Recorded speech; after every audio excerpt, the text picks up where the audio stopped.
नमस्कार साथियों, BBT channel में आपका स्वागत है। साथियों, ओम प्रकाश राजभर, भागीदारी संकल्प मोर्चा, सुहृदेव भारतीय समाज पार्टी के नेता। अगर दैनिक भास्कर में प्रकाशित एक समाचार पे विश्वास किया जाए तो दैनिक भास्कर कहता है कि माननीय श्री ओम प्रकाश राजभर पिछले 15 दिनों में भारतीय जनता पार्टी के 3 बड़े शीर्ष नेताओं से मिल चुके हैं। ये सभी मीटिंगें दिल्ली में हुई।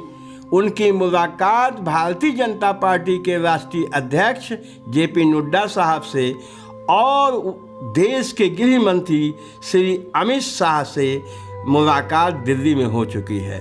तीसरे, आप जानते हैं कि भारतीय जनता पार्टी के प्रदेश अध्यक्ष तंत्रदेव सिंह से उनकी मुलाकात हो चुकी है, जो आपको पता है, जिसको लेके दोनों तरफ से काफ़ी चर्चा आई और माननीय ओम प्रकाश जी की तरफ से इसका खंडन भी किया गया।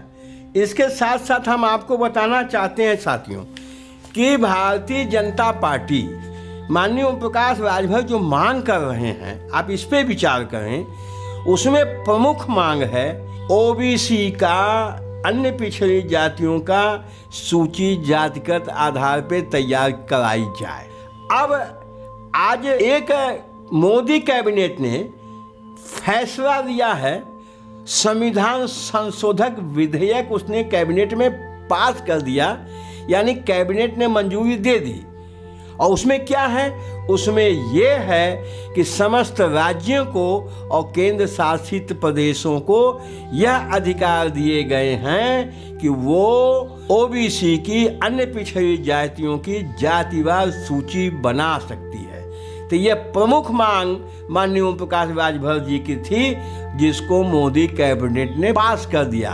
अब ये संसद में जाएगा विधेयक, और संसद में जैसा आप जानते हैं कि भारतीय जनता पार्टी का बहुमत है और वहाँ भी पास हो जाएगा। उसके बाद जातिगत आधार पे पिछड़ों की जनगणना हो जाएगी। ये बार बार ओम प्रकाश राजभर जी उठाते रहे हैं। तो ये सबसे प्रमुख मांग माननीय श्री ओम प्रकाश राजभर की मानने के लिए आधा काम हो चुका है। इसके साथ साथ उन्होंने जो मांग और है कि जातियों का जो आरक्षण है, तो आपको पता है जब राजनाथ सिंह उत्तर प्रदेश के मुख्यमंत्री थे तो उन्होंने वह आरक्षण दिया था, जो बाद में कोर्ट में जाके लटक गया। उसी को माननीय ओम प्रकाश राजभर जी मांग कर रहे हैं। और भारतीय जनता पार्टी ने इसके लिए समय बिताने के लिए एक कमेटी का, न्याय समिति का गठन कर दिया और उसकी रिपोर्ट भी आ गई है, तो अभी उसको लागू नहीं किया है।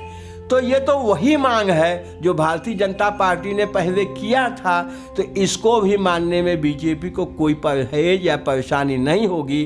तो ये दूसरी मांग भी माननीय ओम प्रकाश राजभर जी की मान ली जाएगी।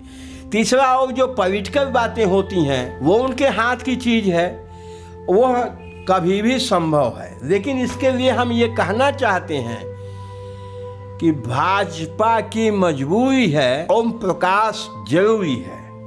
भाजपा की मजबूरी है, ओम प्रकाश राजभर जरूरी है।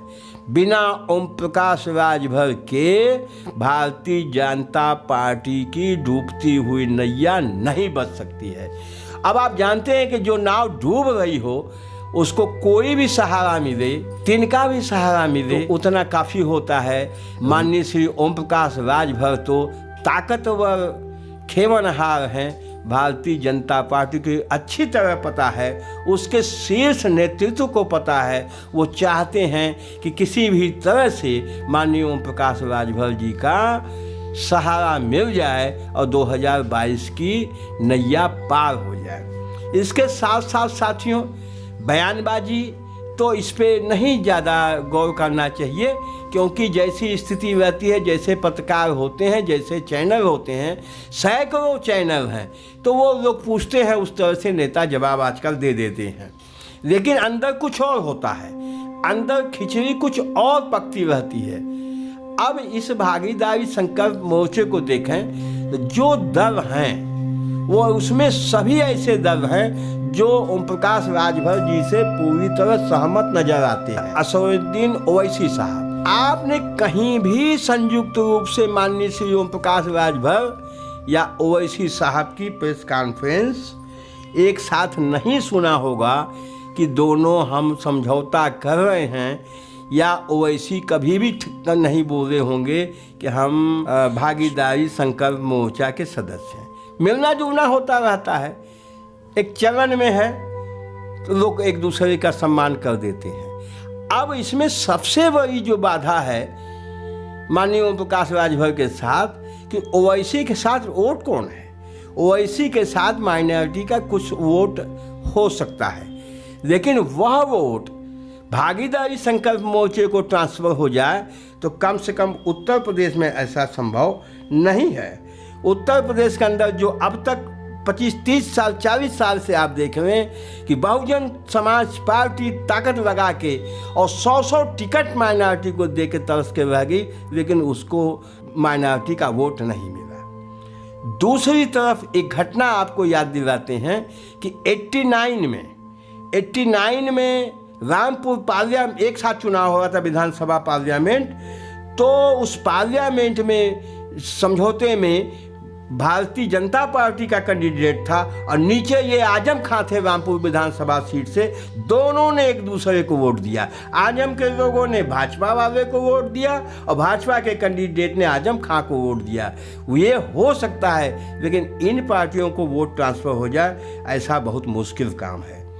तो इसलिए ओम प्रकाश राजभर जी को कोई परेशानी नहीं होनी है भारतीय जनता पार्टी के साथ जाने में। बस साथियों, इसी वीडियो में इतना ही। वीडियो अच्छा लगा हो लाइक करिए, शेयर करिए। हमारे चैनल पे मेहमान हैं तो सब्सक्राइब अवश्य कर लीजिएगा। Thank you very much.